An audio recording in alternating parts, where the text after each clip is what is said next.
And joining us right now to talk more about this is Democratic Congressman Adam Smith of Washington. He is the top Democrat on the House Armed Services Committee. It's good to see you again, Congressman.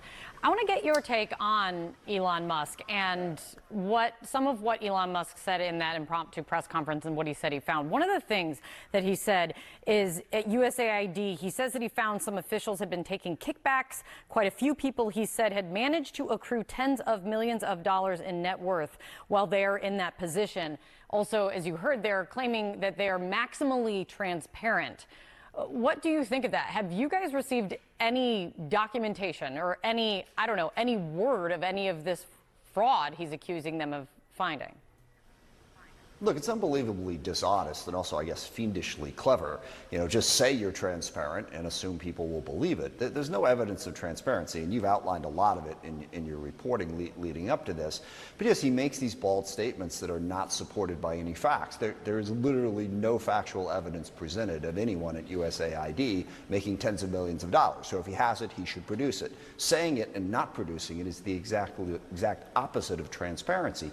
Meanwhile, programs all across the world are shut down. Literally, people are starving to death because they've shut down programs that we committed to.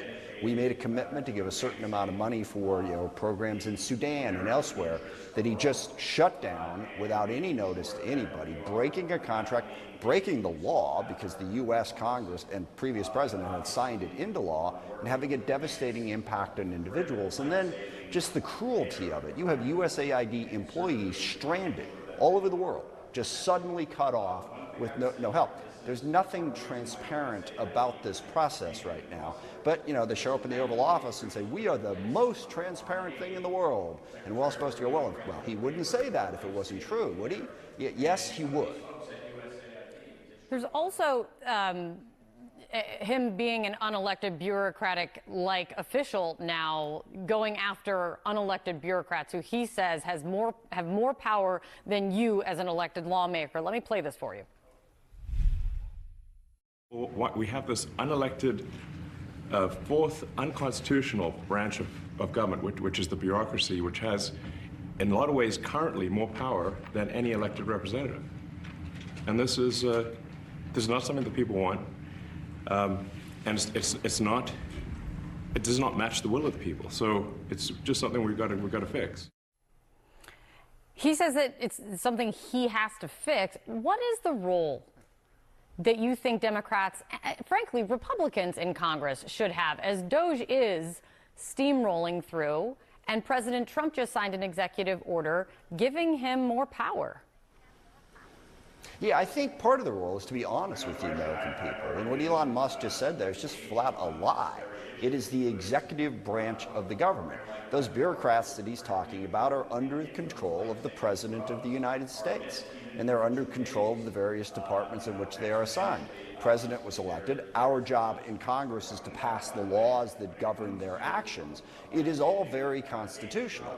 And if President Trump disagrees with where they're spending money or disagrees with those departments, then he can follow the law and pass legislation to change it. Or in some cases, he has control over the agencies. He can't just unilaterally block programs that Congress has passed. Congress has control of the purse. I think even people who aren't constitutional scholars understand that. So he is disregarding Congress. In some cases, he's disregarding the courts. The courts have issued orders blocking them from cutting off any domestic programs.